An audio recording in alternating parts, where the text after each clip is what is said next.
1, 5, 9-11, 41, 42, 47. They remained to learn more.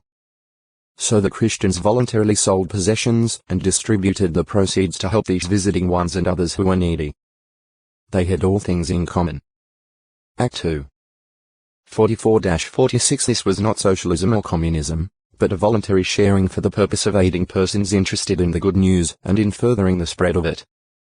Later, for similar reasons, and partly because of persecution of the Christians by Jerusalem's rulers, this practice continued, under the spirit and undeserved kindness of God. Fields were sold and the proceeds brought to the apostles, who administered the assistance program. Act 4. 31-37. But each Christian's property was his own and his rights were inviolable. He was under no compulsion to put property into a common pool. It was counted as a privilege to do so, not a duty. It was right motive that dominated and moved these generous Christians. In the case of Ananias and Sapphira, however, a hypocritical show was made in order to get plaudits and honor of men. They conspired together to sell a field and to give only part of the proceeds to the apostles, with the claim that they were generously giving up all the possession. Peter, by direction of Holy Spirit, discerned what they were doing. He did not say, "Why did you not give us all the money you received for the field?" as if they were under obligation to do so. Rather, he said, "Ananias, why has Satan emboldened you to play false to the Holy Spirit and to hold back secretly some of the price of the field? As long as it remained with you, did it not remain yours, and after it was sold, did it not continue in your control? Why was it that you purposed such a deed as this in your heart? You have played false, not to men, but to God." Act 5. 1-4. About 3 hours later, when Sapphira came in, not knowing what had happened, she made the same claim, and Peter replied, "Why was it agreed upon between you two to make a test of the Spirit of Jehovah?"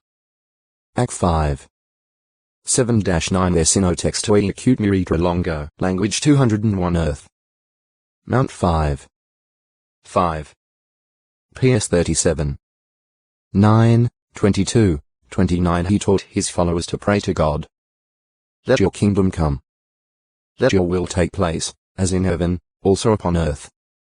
Mount 6. 10. Under the kingdom sovereignty of the great landowner himself, those holding land in trust for him in faithfulness are to experience the full joy of ownership in complete security. God stated his viewpoint of proper conditions as regards land ownership when he gave restoration prophecies through the mouths of Isaiah and Micah. These indicate what situation he will bring about when his will takes place on earth. He said of his people, "They will certainly build houses and have occupancy. And they will certainly plant vineyards and eat their fruitage. They will not build and someone else have occupancy. They will not plant and someone else do the eating. And they will actually sit, each one under his vine and under his fig tree, and there will be no one making them tremble."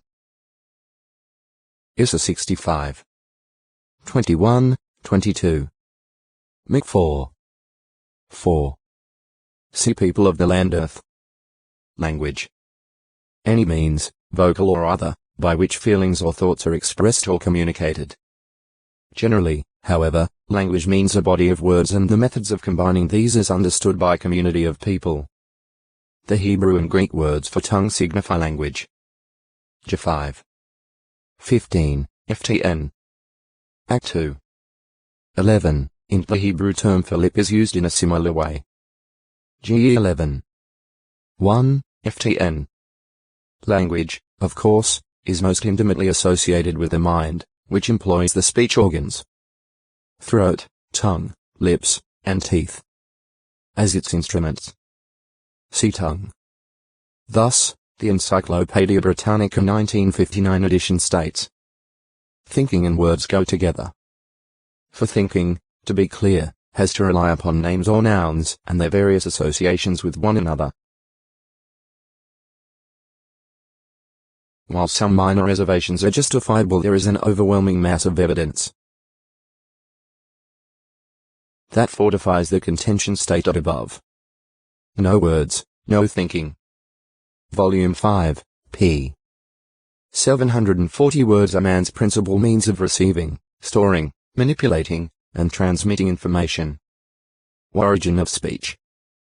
The first human, Adam, was created with a vocabulary, as well as with the ability to coin new words and thus expand his vocabulary. Without a God-given vocabulary, the newly created man would have been no more able to comprehend verbal instructions from his creator than were the unreasoning animals. GE 1. 27-30. 2. 16-20. Compare to PE 2. 12. Jude 10.